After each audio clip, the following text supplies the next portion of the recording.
Todos los habitantes de la nación gozan de los siguientes derechos conforme a las leyes que reglamenten su ejercicio, a saber, de trabajar y ejercer toda industria lícita, de navegar y comerciar, de peticionar a las autoridades, de entrar, permanecer, transitar y salir del territorio argentino, de publicar sus ideas por la prensa sin censura previa, de usar y disponer de su propiedad, de asociarse con fines útiles, de profesar libremente su culto, de enseñar y aprender. De enseñar y aprender. Artículo 14 de la Constitución Nacional. ¿Tenemos claro hasta qué punto la urgencia que impone la pandemia pone en tensión a nuestra ley fundamental y a nuestros derechos consagrados con la arbitrariedad? ¿Y qué pasa ante la posibilidad de quien detente el Poder Ejecutivo no sea consciente de que la transitoriedad de la situación coyuntural que vivimos no le da potestad por palabras que no son meramente garabatos ordenados en un papel, sino lo que nos constituye? Este es un poco el problema. Clases no, fútbol sí. Nivel de improvisación, todo. Hay una frase que se le atribuye a Séneca que dice: no hay viento favorable si no se sabe a dónde ir. Un presidente que toma decisiones intempestivas e inconsultas, ¿a dónde va? ¿Qué sensación le queda a la masa que está esperando contención, a los ciudadanos que intentan tener alguna calma en medio de la tormenta? Si lo que ven es alguien que bambolea el timón sin noción de un destino. El ejemplo de lo que pasó con la mención, me cuesta decirlo realmente. La mención del presidente cuando se refiere casi culpando a las personas con capacidades especiales, a los discapacitados, porque no entienden. ¿Quién no entiende, presidente? Primero tengo que decir que me pareció desalmado. Me pareció desalmado. Y me generó espanto pensar de qué manera pudo no ponerse en el lugar de las personas a las que mencionaba. Encima en un mensaje grabado que alguien tuvo que verlo y tener la capacidad moral de corregir. Y ahí pensé, ¿quiénes son los discapacitados? Porque no sé si hay una discapacidad más triste que la incapacidad emocional. Y si empezamos por ahí, ¿cómo pretender la sofisticación de registrar la noción del derecho, aunque el primer mandatario se jacte de ser un hombre de esa facultad?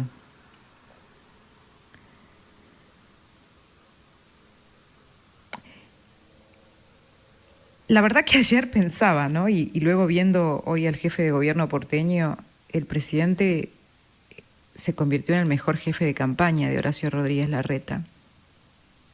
Pero atención a la ciudad de Buenos Aires, porque es muy loable el intento de plantear una política civilizada.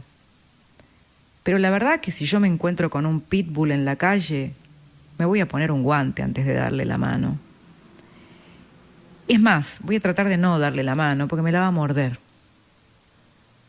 Entonces cuidado con la ingenuidad, porque por un lado es verdad que las formas hacen a la política, pero que no sea la historia que que vamos a ver de que al final de este mandato presidencial y de la Ciudad de Buenos Aires esté tan deshilachada la autonomía porteña que no tengamos memoria de la ley Cafiero, ¿no? Vamos a ver qué pasa mañana. Es muy difícil dialogar cuando el otro te está apuntando en la frente. Entonces también hay que tener dos vías más allá de las simbólicas. La verdad que lo que a mí me asombra es la absoluta falta de cálculo político, a menos que algo no estemos viendo. La información que pude recabar también me lleva a un planteo tan pragmático que por momentos suena perverso, ¿no? Que hay una interna muy fuerte en el gobierno acerca de cómo manejar la economía, y en la economía también juega el concepto de la distribución, porque la distribución del dinero es poder, más en la noción peronista de cómo se maneja el Estado. Y kirchnerista sobre todo, o populista, llamémosle así. Y que un cierre más contundente para los sectores cristinistas significaba contar con emisión de dinero para tener ayuda que distribuir en tiempos electorales. Así de tremendo como se escucha, por lo menos dos fuentes a las que accedí me plantearon que esto es una guerra por fondos. Lo que pasa es que a uno lo termina aterrorizando la mera noción de que en medio del contexto que vivimos esos sean los cálculos, ¿no?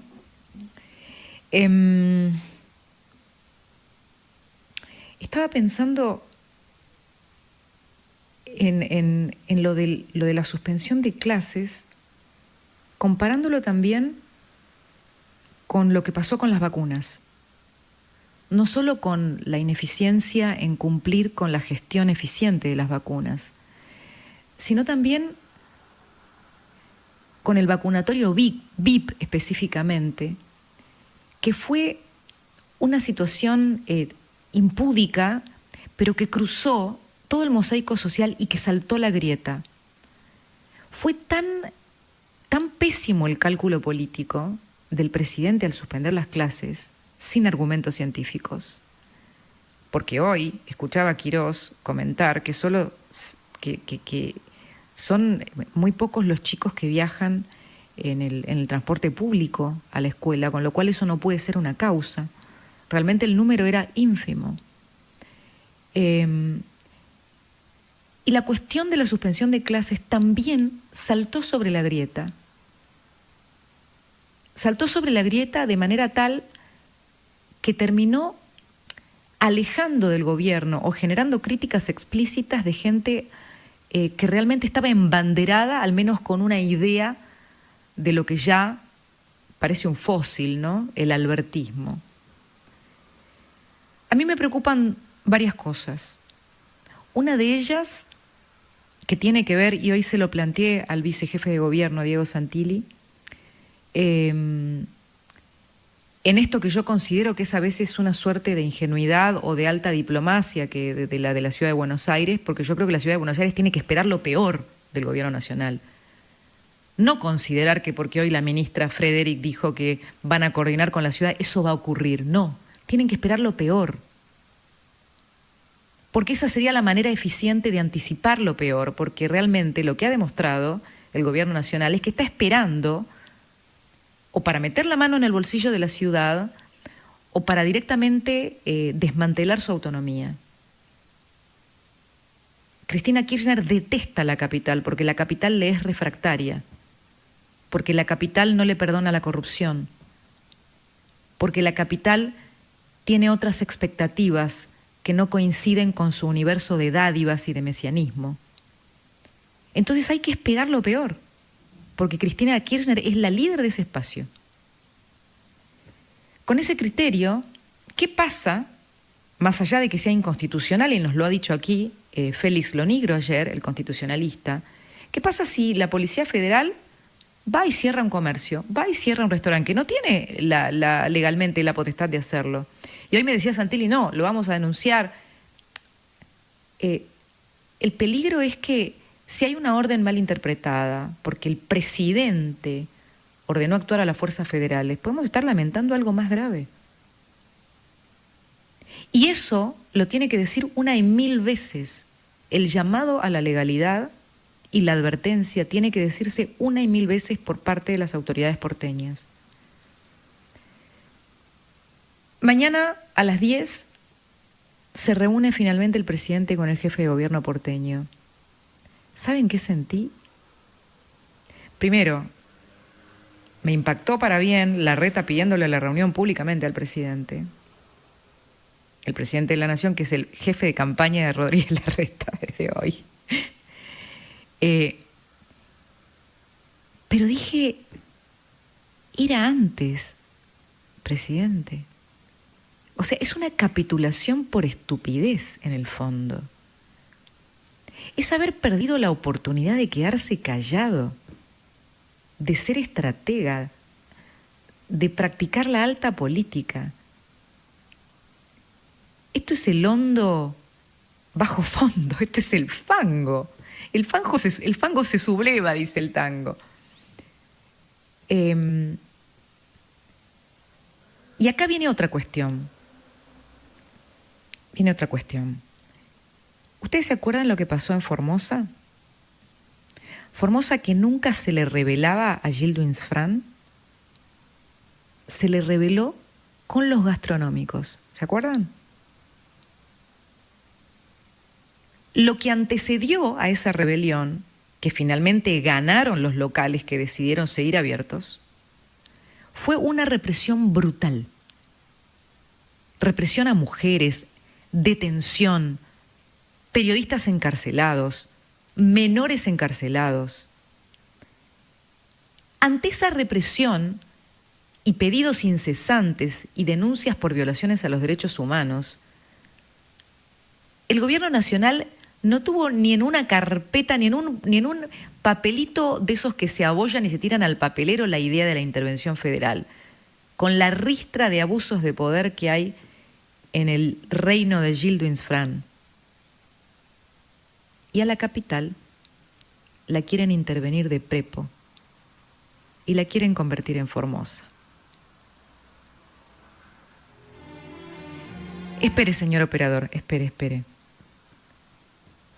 En estas horas, y esto lo advertimos esta semana, hablamos de que ante cualquier problema como la inflación, la inflación concretamente, la idea unívoca, única, total del gobierno era un cepo.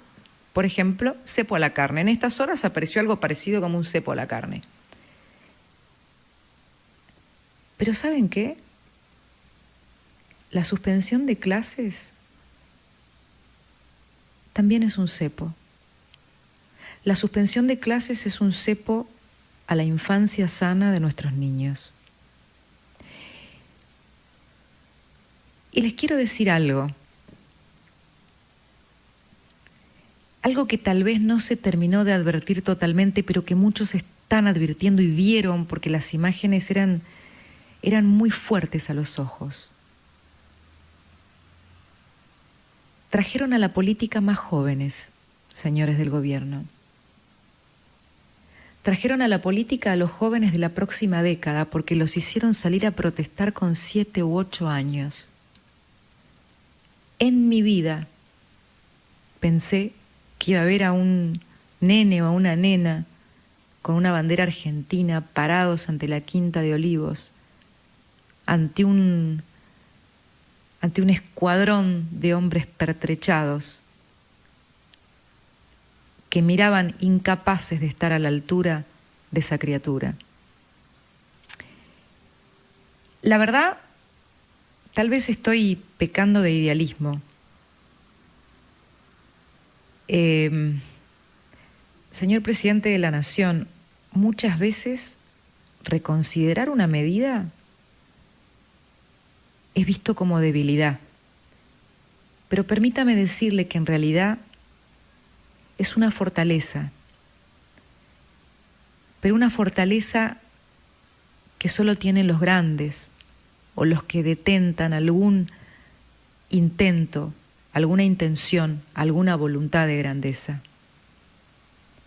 Tal vez si su agrupación política suspendiera por un momento el placer de someter, por la grandeza de la sensatez y de la unión nacional, usted podría dar ese paso de reconsiderar una medida, visto esto no como una debilidad, sino como una fortaleza.